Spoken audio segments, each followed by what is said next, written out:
Hey, econ students, Mr. Hunter here. We are going to look at demand shifts today. This will be the third video of Unit 2. If you have yet to see the first video, just kind of introducing the law of demand and looking at changes in quantity demand, I'd suggest heading that way first, checking that out. That'll set us up a little bit more nicely for what we're looking at here. So what shifts are all about is when we're looking at a change in demand. However, it's not price related. So a factor other than price impacts the demand for a product. And graphically, this is going to be reflected through not a change in quantity demanded or movement along the curve. It's going to be reflected in a shift. Okay, so going back, quick review here. If we're looking at pizza, and we see a price change from $10 to $5, we know now that a decrease in price is going to lead to an increase in quantity demanded. And we can see that shown graphically here. But what if there is something else that causes demand to change, but price stays at $10? That's where a shift would come in. So if we look here, we got another graph here. If we're going to show an increase in demand for pizza, so we say price here, same around $10. We're buying about 3 pizzas at that price. My graph's not quite exact there. But if we want to say that we want more, but the price stays exactly the same, the only way to show that is through creation of a new demand curve. So what happens is we have D1 and D2, and then still at the exact same price around $10. Now we go from wanting 3 to wanting 6. So we were able to show that there was an increase in demand for pizza, even though there was no change in price. Okay, so price is not the only factor doing that. However, when we're graphically, the only thing that's going to cause movement on the curve, so as in the graph on the left, would be a price change, whereas anything else is going to be a shift to the right or left. So before we get into those determinants of demand and how, what causes them to shift, here's graphically the possible situations. Now, if you have a price change, you're going to have one of the two below happening here. So you're either going to have an increase in quantity demanded due to a price decrease, or you're going to have a decrease in quantity demanded based on a price increase. All right. Remember that inverse relationship. You don't even have to see the graph to know that. You just know that it's always going to be opposite. And again, I want to emphasize this: changes in quantity demanded, meaning movement along the curve, are only the result of price. Anything else is going to be the result of a shift, which would look like these two. So an increase in demand is going to be our graph on the left, meaning that at any price point, regardless of where it started, we are going to have an increase in the amount we're demanding at that new price. And it creates an entirely new curve. So if the price were to change, it's going to be reflected as the new demand curve. So what happens on D2, not on D1. So an increase in demand is going to be a shift to the right. A decrease in demand will be a shift to the left. All right, so remember that. So let's get to what actually causes these shifts to occur. All right, what's making this happen? It's not price, it's other factors that are going on. So what are they? So here's a list of our determinants of demand. I'm going to run through these here quickly.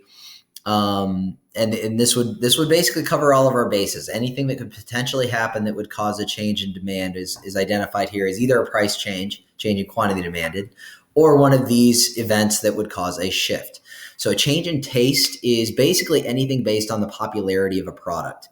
So if something comes in, fashion, something that is just a fad, a current fad, that's going to be something that's going to be subject to an increase or decrease in demand based on the popularity. So if something becomes more popular, it's going to be an increase in demand.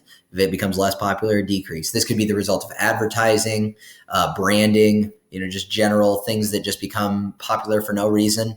All of that would be subject to changes in demand based on taste. The second one would be a change in income.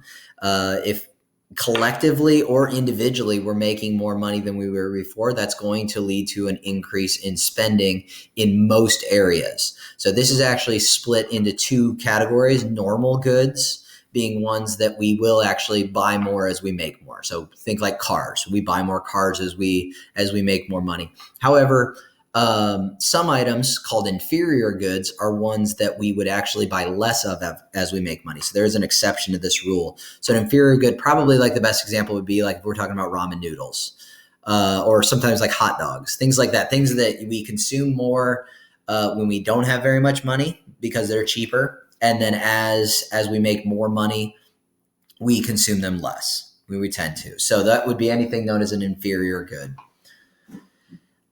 Change in number of consumers, we're looking at just more people. So if population increases, that's going to mean more consumption of goods and services. So that's going to increase demand. Less people will decrease demand. Shift to the left. Now we have two. The last two are a little bit more complicated, a little tricky occasionally. So changes in expectations. This one's price related. So this is one, occasionally people will mix this one up with changes in quantity demanded due to the fact we're talking about price. But the issue is that we're not talking about price in the current, we're talking about prices in the future. So if we have the expectation that a good is going to have an increase in price or decrease in price in the future, that's going to impact our demand today, even though the price is still exactly the same. All right, so you have to look out for that. Anything that we expect to get cheaper, say a month from now, we might choose to hold off on buying it now to get the better price a month from now. If that's the case, if collectively people know that, that's going to decrease demand right now, knowing that that's going to have an increase later. And then finally, changes in price of substitute and complement goods. This one's tricky too, because again, the price piece in there throws people off, first of all. And then the second thing is this is multiple steps that you got to go through in order to be able to answer this question. If the change in the price of a related good, either a substitute, one that we consume in replacement of another thing, or a complement good, one that we buy together, we tend to buy at the same time, those would all be things that would, be subject to this changes in demand based on this. So let's do an example here quick for this one, because this one's hard without one. If we were going to say peanut butter and jelly, and as complements, we'll identify those as complements, and I will always do that in class, as identify it as a complement or a substitute. So you don't have to know that off the top of your head. But let's say, so the price of peanut butter decreases. All right, and the question is, what happens to jelly? All right, so if we're identifying them as complement goods, ones that people buy together, a decrease in the price of peanut butter is going to lead to an increase in quantity demanded for peanut butter. More people buying peanut butter because it's cheaper. Since people tend to buy peanut butter and jelly together, the increase in quantity demanded for peanut butter is going to translate over to an increase in demand for jelly. Even though the price is still exactly the same, we're going to see more people buying jelly because of that increase, the increased customer base from peanut butter. All right, so that one's tough because you're going to get multiple steps. You have to identify first what happens to the related good, and then from there, using that information, identify what happens to the good in question. So there's multiple steps to go through. So that one throws people off a lot of time. I'm going to make a bonus video here on with some practice. All right, so stay tuned for that next video.